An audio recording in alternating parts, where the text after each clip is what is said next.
嗨，大家好，我是尼可拉斯杨。昨天看新闻说蔡依林在台北举行了演唱会，一开场就震惊4万现场粉丝。演唱会中首先出现了一只3层高的金色巨牛，之后蔡依林在一群长着角的人中间露出真面目，旁边还立着法老的权杖。之后他又站在一只巨大的蟒蛇中唱了一首歌，叫做《美杜莎》什么我奢望爱就像吞象的蛇，美杜莎说爱我哦，爱我爱我。有网友断章取义说这是魔鬼的献祭仪式，然后蔡依林的合作公司发声明说要告这些黑粉。我在这里要为蔡依林说句公道话这根本不是什么献祭仪式，因为在神秘学中献祭仪式也不是这个样子的不是开什么演唱会唱歌跳舞的，献祭真的是要献祭出生命的呀，血祭。我从这些片段里也就可以猜出来，蔡依林可能是想把她的歌和这些牛蛇呀、天使之类的元素都串联起来，应该是讲了一个什么伊甸园从开始欲望到毁灭，最后再到重生的故事。这是很多电影和游戏里常见的主题。蔡依林只是用另外一种唱歌跳舞的演唱会艺术把它表现了出来，所以大家也不用担心。我也理解为什么很多网友看到这些牛鬼蛇神就特别的紧张，因为网络上一直流传着一个非常大的阴谋论，就是蜥蜴人。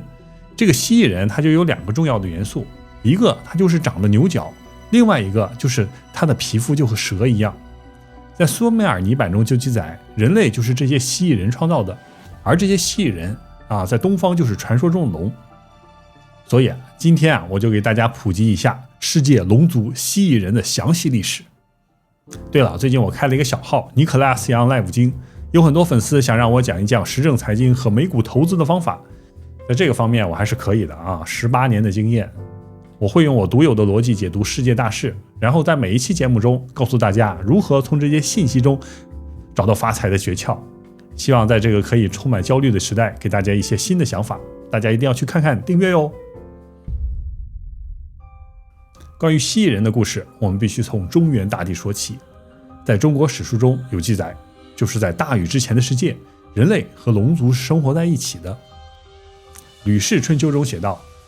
及禹之时，天先见草木，秋冬不杀。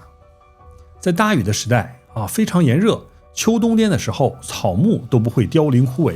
和现在不一样。这是为什么呢？史记封禅书中记载，青龙止于郊，草木畅茂。因为那个时候是有青龙出现的，而龙所在的地方一般都是草木茁壮成长的地方。上古的时候，龙族选择的地方都是热带，四季常青，像古埃及、阿拉伯沙漠、热带雨林这些地方。这时候龙族就开始和人类交合，生出一些混血的人类。魏晋时期中的帝王世纪中记载，炎帝的母亲壬姒，游华阳有神龙首，感生炎帝，人身牛首，以火得王，故号炎帝。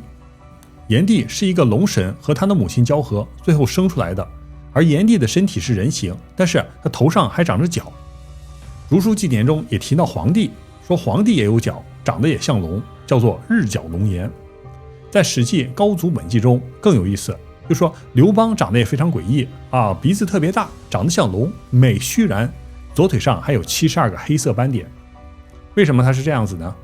因为他的母亲有一次在河边睡觉，突然就梦到有龙出现，当时电闪雷鸣，天都黑了。这时候一个闪电劈来，刘邦的父亲就站在远远处看到他老婆身上趴着一个龙，后来就怀孕了，生下了汉高祖刘邦。有人说汉高祖刘邦这个故事是编的就是为了帝王诞生创造一些神秘感。但是有一个非常诡异的地方，就是如果故事是编的，那就应编得非常完美。刘邦的故事呢，它有一个非常大的缺陷，还被后人诟病嘲笑，就是说刘邦他是野合而生的，属于野种。这个在先秦时期就属于不合礼法的事情，叫做闭野不精，非常粗糙的乡下故事。但是就是因为这个乡下故事，它就出现在史记高祖本纪中，所以这个到底是真事还是编的这个还真的说不清楚。在中国传统的图腾中龙就和蛇一样，它都有一个长长的尾巴，这个可能是龙族在宇宙中最古老的形态。因为不但中国人记录了这件事情，在古埃及美索不达米亚平原的人他们也都记录了这种形态。基督教神秘主义诺斯替派中的德缪哥，还有玛雅羽蛇神，他都是这样的长得长长的像蛇一样的身体，然后他们出现也是跟人类说话，然后教人类一些事情，就跟神一样。然后这种龙族他们在地球上就创造了第一代人类，之后他们也和这种人类交合他们就生出了像蜥蜴人一样的混血，就是头是龙族的面容，皮肤有鳞片，有的还有角头上有角，但是他们的四肢有的是人类的手脚，有的它就是蛇族，比如就是女娲、娜迦、美杜莎，或者是这个中东的吉尼，他们都属于龙族。所以从这里来看，其实我们就可以从中原往西走，来到西藏，在这里寻找一下蜥蜴人的故事。在西藏里面有一个原始宗教叫做本教，本教里主要崇拜的神就叫做鲁。古代藏人把不是人类具有强大能力甚至魔法的种族都叫做龙。在现在藏南地区有很多人都是不吃鱼的，因为这些龙族它是主要生活在高原的湖泊中，尤其是冈仁波齐山下的这个湖，这里面有很多关于龙池的传说，人类来这里捕鱼都会被龙族杀掉，所以古藏族人就说他们的祖先不吃鱼。我们在电视里看的那些古代剧中帝王戴的冕旒跟龙袍，这个也叫做通天冠服，很可能就是来自于西藏。在西藏阿里那里的女性会穿一种传统服饰叫做飞天服跟天人有关。这个衣服上就有一个大大的龙尾，帽子上就和秦始皇的帽子是一样的，有珠帘把脸给挡住的。而这种帽子最早是皇帝戴的，之后传到周朝，然后再到秦朝。所以我们听到很多传说，就是帝王都是龙族的后代龙子龙孙。这些龙族蜥蜴人他们在古代就开始培育他们的慧显孩子，让他们去统治人类。大家一会儿就知道，我们越往西走，这个龙的样子就越来越具象化，越来越像人，而且越来有鸟的特点。比如他们的手掌跟脚掌上都有蹼就和鹅和鸭子一样的掌一样。释迦牟尼在32相就记载，大人手足往慢，犹如鹅王。这一天正好有台湾粉丝投稿给我发了台北故宫战国早期的青铜罐子，上面就刻画了非常奇怪的类人生物在狩猎的景象。我们放大看，这些生物就是鸟人的样子，而鸟在生物学里就是恐龙兽脚类之鸟类，它其实就属于恐龙类的，它的祖先就是霸王龙。我在刚发布的会员节目中就提到过，有一些被绑架的人类在催眠后回应和外星人的对话，这些外星人就说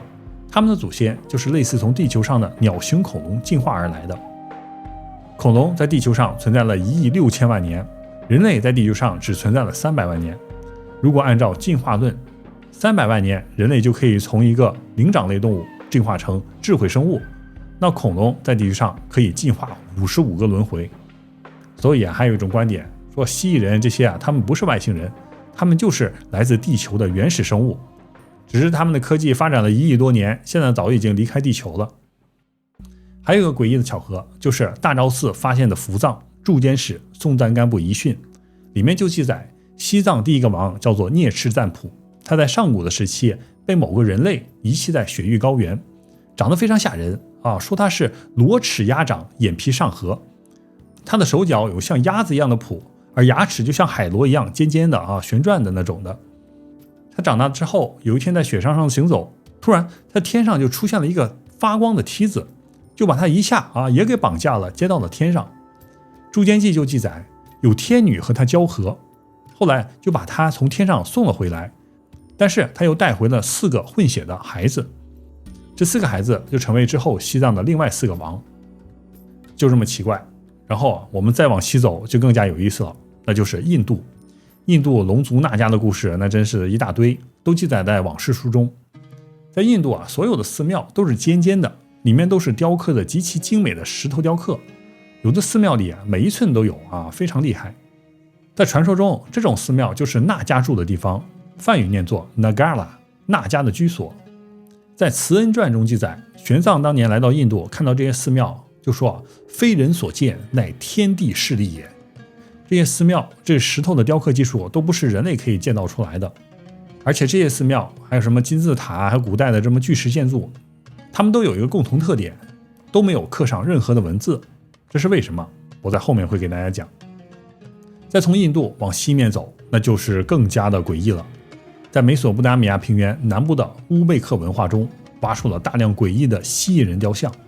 这些雕像都有一个外星人一样的头型，高高的头颅尖尖的嘴巴，而且他们的手里还抱着一个孩子。这些神像距今大约有4000多年。说到这些神像，我突然有一个另外的问题，就是为什么古代人类要把这种自己的信仰往这些蛇、蜥蜴的人身上靠呢？按照人类的逻辑神就应该是人的样子，你可以把人类画得更加高大一些，完美一点，然后再加上什么神光在天上飞之类的，这个才是人类可以想象出来神的样子。但是为什么古代人类要把神塑造成蜥蜴人的样子人类真的跟这些蛇跟蜥蜴有关吗？人一下就把这些蛇一下蜥蜴全都一下劈死了，他们根本不是什么神，但是古代人类却把他们造成神像，然后崇拜。或许古代人类真的是看到了一种像蛇像蜥蜴人的这种的生物，这不是简单的崇拜，而是一种冷静的生物学记录。人类祖先看到什么就把它捏了出来，所以这些神像里面到底蕴藏了什么秘密？接下来我就用语言学从苏美尔泥板和圣经中的记载探索一下人类对龙族蜥蜴人的记载。我先给大家说一个观点，就是圣经创世纪中记载的故事最早它其实是出现在苏美尔泥板之中的，而且很多圣经中的段落基本上是直接引述的。比如圣经创世纪中6章第13节中写道，神对诺亚说，我已经决定一切活物都必须灭绝，因为地上充满了他们的暴力，现在我要将他们和大地一同毁灭。这个是英文直译。而在苏美尔泥板埃利都创世纪中是这么写的，阿努纳奇之神恩利尔对众神说，人类注定是要毁灭的，这个决定已经做出，议会的裁决和命令是不可撤销的。在苏美尔神话中，诺亚的名字叫做 Zeusudra， 他根据神的指令也在大洪水之前造了一个方舟，然后就活了下来。之后泥板中还记载，大洪水泛滥，洪水过后呢，王权从天而降王权落在基士，就是洪水之后阿努纳奇们他们又回来了，继续统治人类。所以从这里面来看，研究圣经创世纪中蜥蜴人的线索我们必须把苏美尔泥板和圣经的记载都结合起来。然后诡异的事情就出现了，在圣经中神给人类创造的第一个地方叫做伊甸园。苏美尔语中的伊甸园 Eden 意思是正义者的居所。阿努纳奇的首席科学家叫做恩基 Enki， 而恩基他另外有一个名字叫做埃亚，而恩基在地球上住的地方叫做埃亚丁，意思是蛇的居所，而恩基就是伊甸园中的老蛇撒旦。在创世纪中，蛇念作 Nahash， 它的词根的意思是会施魔法的发光者像外星人一样会发光，还会超能力。在伊甸园里，一开始这些蛇都是有腿的，可以直立行走的，而且是伊甸园里最聪明的生物。接着创世纪中最著名的故事就是亚当跟夏娃吃智慧之树的果实，这个就非常厉害了。希伯来语中这个智慧之树中的树就是隐喻的后代跟后裔的意思，和人类的 DNA 有关。在以赛亚书中就记载，从耶西的树干必长出嫩芽，从他的根必生出枝子来。这些话都是在说树是后代的意思这个树就是代表的人类的 DNA， 它可以产生出枝杈，产生出后代。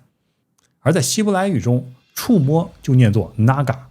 就跟龙族的纳迦的 Naga 是一个发音。在圣经中，触摸它委婉的意思就是性接触我不准你触摸它，意思就是你不能跟它性接触。所以大家再读一下创世纪中的第3章1到3节，蛇对女人说，神岂是真说不许你们吃园中所有的树上果实吗？女人对蛇说，园中树上的果实我们可以吃，唯有园当中的那棵树上的果实，神曾说，你们不可吃也不可摸，免得你们死。所以这个意思大家看一下，这个蛇它就是蜥蜴人，智慧之树的果子就代表 DNA， 而触摸就是性接触，所以它们连接在一起也可能是暗示这个蛇蜥蜴人他对人类的始祖夏娃做了些什么事情。委婉的就是说夏娃触摸了吃了禁果之后，创世纪就记载人类的眼睛突然亮了，人类就获得了智慧，而人类就像神一样。这个时候神就害怕了，圣经就写道：耶和华神说，那人已经与我们相似，能知道善恶，现在恐怕他伸手又摘生命树的果子，就永远活着。这时候已经获得智慧的人类，如果他们再进一步再触摸了生命之树，把 DNA 改造了，那么他们就跟神一样永远的活着。所以神害怕了，他们用大洪水毁灭了人类。之后就是诺亚的故事，诺亚就是人类的 2.0 版本，神对诺亚做出了一些改动，之后人类从巨人就变成了现在的高度，而人类的寿命是从900多年降到了现在的最高120岁。所以大家看现在的人类 DNA 中有 98% 被称作垃圾 DNA， 这些 DNA 存在一定是有原因的，但是科学家现在不知道他们是干什么的。有些理论认为人的 DNA 原本是有12股的，但是被蜥蜴人改造之后就变成了现在的2股。这种降级不但缩短了人类的寿命，而且更加重要的是，它是让人类丧失了心灵感应能力跟神直接连接的这种深度冥想的能力。其实这也是释迦牟尼成佛的秘密。我在会员节目《释迦牟尼外星人弟子》中提到了4个人，2男2女。男呢是舍利佛和大目犍连，他们是释迦牟尼的左右手，一个他是金色皮肤，另外一个是蓝色皮肤的外星人。还有2个女人也是一样的，他们最强的地方就是在释迦牟尼点拨之下，最快只要几个小时，最慢的也只要1个月就可以获得阿罗汉果，获得6神通。他们就可以在空间中瞬移，也可以跟释迦牟尼或者是天人直接用心灵感应，从宇宙中直接发生交流。他们再往下走一步就会立刻成佛。在古印度的往事书中也有很多人类都可以达到这种境界他们就叫做圣人。但是现在这种的 DNA 已经被蜥蜴人关掉了，我们都做不到了这种心灵感应必须关掉。为什么？因为人类是独立的自由的思想，这个神是控制不住的，所以必须关掉。原因我一会儿在后面给大家详细讲。讲完苏美尔平原的蜥蜴人的故事，我们必须再去一趟非洲。非洲这个地方它保存了世界上最古老的记载这个必须要研究一下。非洲祖鲁大师莫托瓦就说，非洲古代从天而降的众神他叫做 Chita 乌里就是蜥蜴人的样子。为什么莫托瓦会知道这个？因为他自己曾经被外星人绑架，有一个蜥蜴人直接用心灵感应和他沟通，给他看到了启示录一样的预言。在当时莫托瓦的大脑就直接被巨大的信息流给冲击了，然后他就开启了穆特瓦某些 DNA， 之后他就明白了很多事情，并且主动去探索古非洲文明的记载。他还说自己曾经吃过外星人的肉，吃完以后出现巨大的幻觉。他把这些大脑中的信息洪流总结出来以后就说这个神族垂塔乌里，他们的体型高大，长得长长的尾巴，皮肤就和蜥蜴一样，是一种纸张般的灰色的鳞片状，他们又有发光的黄色眼睛。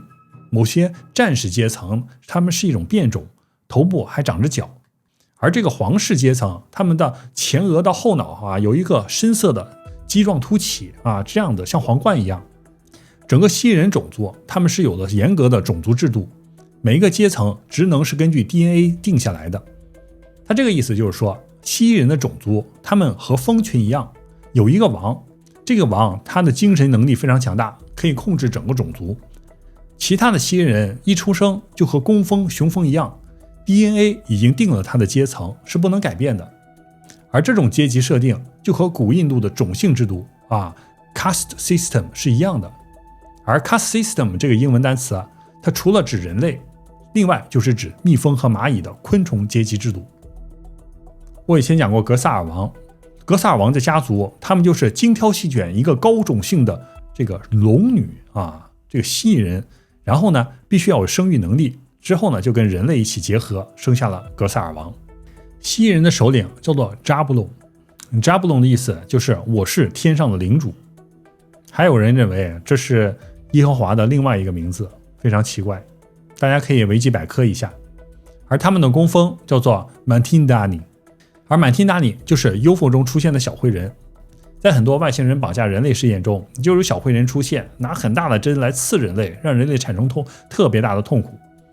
这些小灰人是低种姓的，像工蜂一样的，他们是蜥蜴人用 DNA 手段创造出来的一种像机器人一样的外星人，生物机器人，也可以说他们是克隆人，有一定的自主能力。在苏美尔史诗中，他们被称为 Igigi。我有一个关于 Igigi 的非常详细的故事，是在苏美尔泥版阿特拉西斯史诗中这么写的：当神而非人出现时，完成了工作，承担了重任，诸神的负担太重了。伟大的阿努纳奇创造了 Igigi， 天空的阿努纳奇让 Igigi 承担一切工作，众神不得不开凿运河。3600年来，他们承担了过剩的负担，日夜辛勤工作，他们互相抱怨，互相指责，对着堆积如山挖出的泥土抱怨不已。让我们与阿努纳奇对峙，现在呐喊战斗，让我们把战斗和战争结合起来。他们爆发了。夜已深，正值午夜时分，房子被包围了，阿努纳奇却浑然不知。他们听着Igigi的喧闹声，有人说：大人，您的宫殿被包围了，一群乌合之众在你家门口乱窜。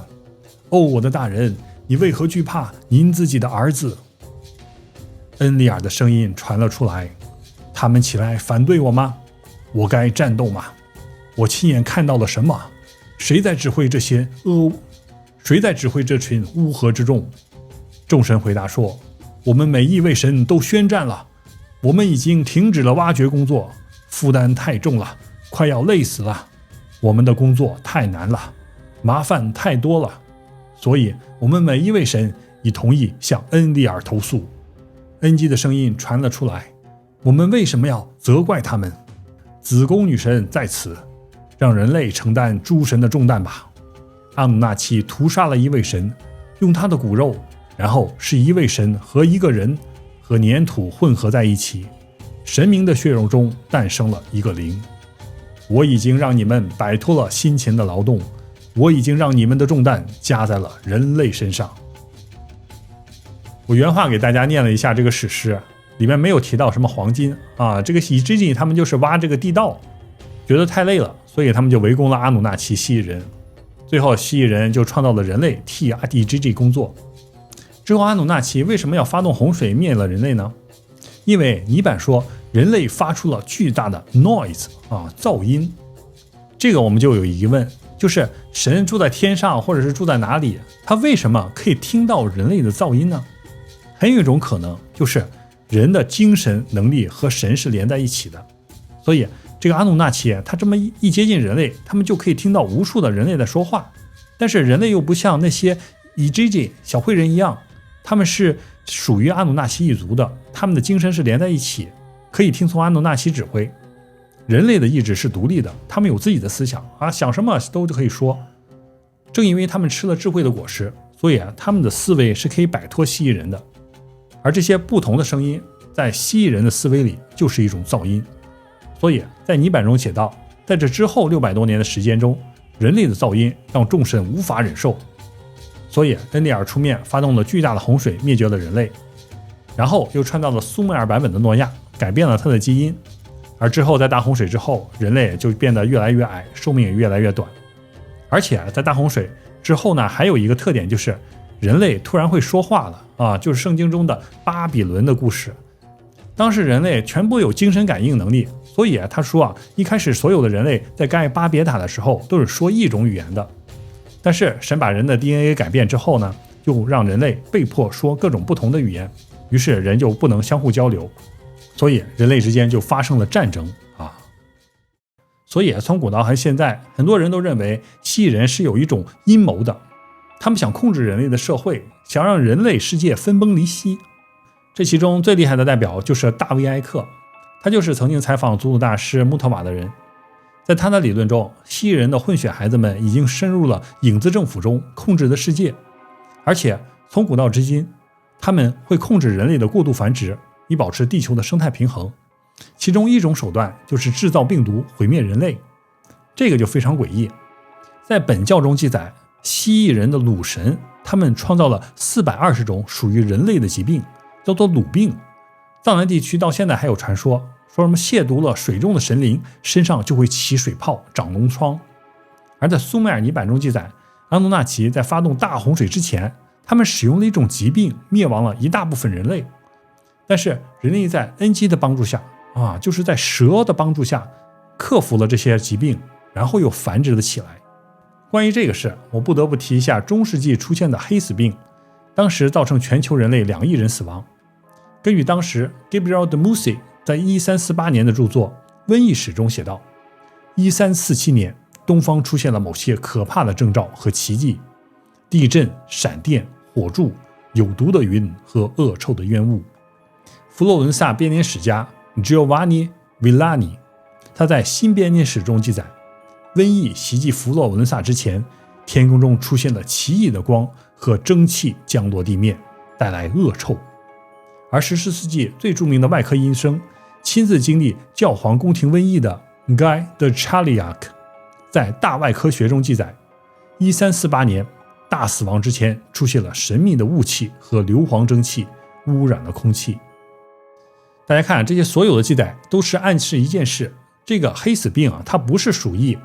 它是一种人类可以看见的一种烟雾，直接从外面这么吹过来的，而且是天上有光这个洒下来的这种的一种的毒素，很可能就是蜥蜴人从天空中放出的毒物，是不是这个非常的诡异巧合。好了，这个就是远古的蜥蜴人故事了，大家也注意一下，不要让蜥蜴人控制了自己。有空大家可以去我的小号看一下尼克亚斯杨 Live 经。我发现用逻辑分析这种的经济政治投资类对于我来说都是降维打击完全碾压。大家可以去看一下，这些年对我们来说都是非常重要的，几百年难遇一次的投资机会，很多信息我都想和大家分享，所以大家一定要去多看多听多想，希望大家10年以后都财富自由。好了，感谢大家，我们下期再见。